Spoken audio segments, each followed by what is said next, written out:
Adam here from the Walser Automotive Group, and what I want to do today is take you on a test drive. So next to me here, I have a 2026 Dodge Durango. We'll look at the interior, exterior, some of the trim level specifics, then go for a spin around, see what it's like out on the road. Okay, so now we're behind the wheel of the 2026 Durango, and this is the GT Plus. So this one also has another package on, which we'll cover a little bit later, but I think there's about 8 different trim levels, so it can get a little bit confusing.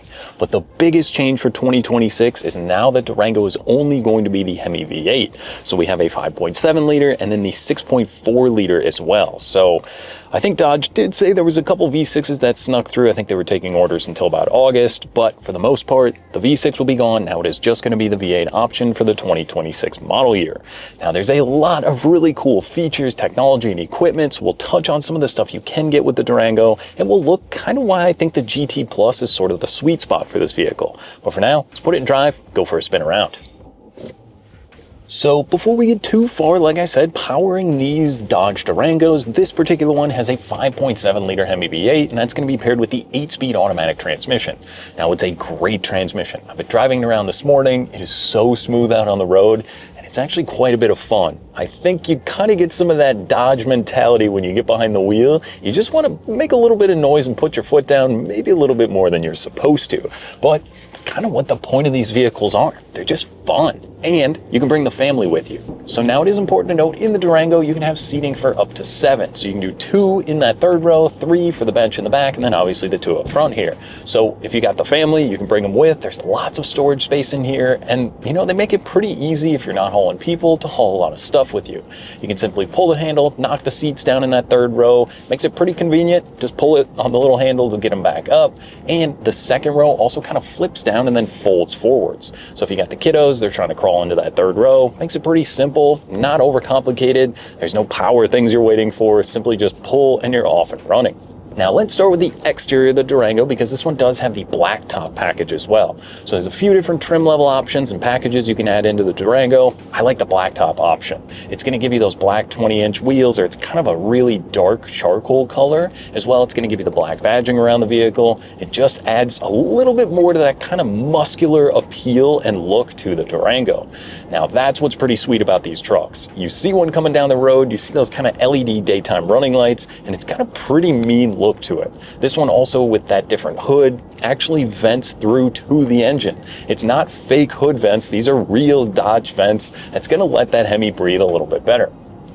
Now, looking around the vehicle, it is kind of a large vehicle, obviously being a third row, but it doesn't drive like a really big vehicle. It brakes nicely, it eats up all the potholes and some of those sewer drains in the road. And like I said, that 8-speed is really, really smooth when you're out cruising around.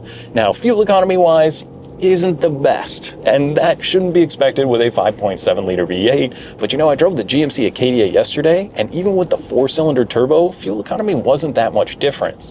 So it kind of, unless you go with a hybrid in some of these larger third row or crossover SUVs, fuel economy is going to be kind of in that low 20s range. You can keep your foot out of it, get a little better, or you can turn sport mode on and get even worse, but it's going to be worth it. Hear me out. That 5.7 liter Hemi does sound really cool. It's got a nice little growl and bark to it. And when you kick on the sport mode, it just kind of instantly gets those shifts going even smoother for you. You put your foot down, and it does make some pretty good noise. Now, moving on to the inside of the Durango, the GT Plus, like I said, is kind of what I think to be the best trim level. Now, pricing wise, if we're looking at MSRP, this particular one's going to come in right at about $50,000. So that's going to hit you right at the average new car price in the US, but you're not getting an average amount of equipment in this vehicle. This is going to be a leather appointed interior. My driver's seat actually has heated and ventilated seats and a leather wrapped heated steering wheel. So you're getting a lot of great equipment for the money. But like I said, back to that third row, if you're bringing the family with you, if you got 2 kids, they're bringing their friends along with you, I think everyone's going to fit in here pretty comfortably. There's also a third zone climate control back there that you can control from up above. So if the kids are hot, cold, they can kind of set their own temperatures back there. And then you also get a dual zone climate control up here. But in the third row, there's cup holders back there, and there's actually a decent amount of legroom. You can easily fit 4 little kiddos in here and have the adults up front. I think everybody's going to be happy when you're on the move. Now into the second row, the GT Plus will add heated seats for the second row. So if your kids are back there, they're gonna be happy. If you're going on date night, everybody's gonna be nice and comfortable. And if you're going on a road trip, going up to the cabin, there's also USB and a household plug back there. So having the ability to charge all the devices, make sure everybody's phone is in tip-top shape is also very good. On to the driver's seat. I have been having a lot of fun behind the wheel. Not pushing the sport mode is really hard because this vehicle just kind of brings the fun out of it. To me, it is one of the more fun vehicles to drive in the kind of third row SUV segment. And that's sort of what it's for, right? The Durango is kind of that muscle car heritage, yet it gives you day-to-day usability and practicality. Now I've got my phone down here, I've got wireless Apple CarPlay as well as wireless Android Auto. The Uconnect system I praise as being one of the best out. It just works. It's convenient, you can swipe back and forth, there's no lag in the screen. This one also will have built-in navigation on here. The home screen is easy to navigate and you can kind of customize and program that. And there's other cool things like a little swipe down menu. I can click rear camera when I'm moving and I'm going 35 miles an hour and it's actually going to pull up the backup camera. So if the kids left some stuff in the driveway, you're trying to see around on the road, a busy intersection, that's a pretty cool safety feature to have.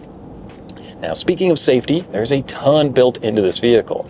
You're going to have things like the parking sensors that go all the way around the vehicle, so if you start to get close to something, it will let you know. Blind spot monitoring. This also has the adaptive cruise control system. So if you're driving an older Dodge or it's something you haven't had before, it's something you're not going to want to give up in the future because setting that kind of 4-3-2-1 distance to the vehicle ahead of you keeps that distance on the road. It is such a great safety feature for eating up a ton of miles. There's so much built into here. It really does make it pretty convenient and safe when you're on the move.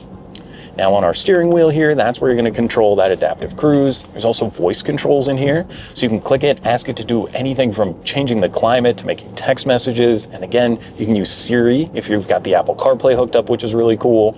And then the left side of the steering wheel is going to be for the smaller digital gauge cluster. There's a ton of stuff in there. You can keep track of so much information. There's even a lap timer. So if you're going to the racetrack in your Dodge Durango, I don't assume a lot of people are doing that, but man, is that kind of fun to have that in there. It keeps track of a whole bunch of different like drag settings. So if you're going from 0 to 60 miles per hour, there's a bunch of stuff that can get you in trouble in there, yet let you have plenty of fun. Then there's just kind of your regular information and then paddle shifters on the back of the steering wheel here. So if you got the sport mode on, kick it down a couple of gears, this thing really barks and moves along. I mean, I can't say it enough how fun it is, yet it's quiet in here. It's comfortable. When you don't have that sport mode on, you can just cruise around. You've got plenty of USB-C and USB charging up front here. There's 12-volt plugs all over the car as well. I like the feel of the steering wheel. It's a little bit of a thicker steering wheel on the sides and the bottom. Yep, when I had the heat going, it was a little chilly this morning. The heated seats fired up right away. Having that heated steering wheel is so nice in here as well. I mean, it's really comfortable, yet it's really fun. And so if you're looking for something that can haul the family along with you, yet maybe on your daily commute, you want to put your foot down and still feel like you're flying along in a V8, you can absolutely do that with the Durango. There's a lot of different trim levels and options all the way up to the SRT. That one gets a little bit more expensive, but that one is even more fun. So we do have a driving review on one of the SRT, kind of the Hellcat motors.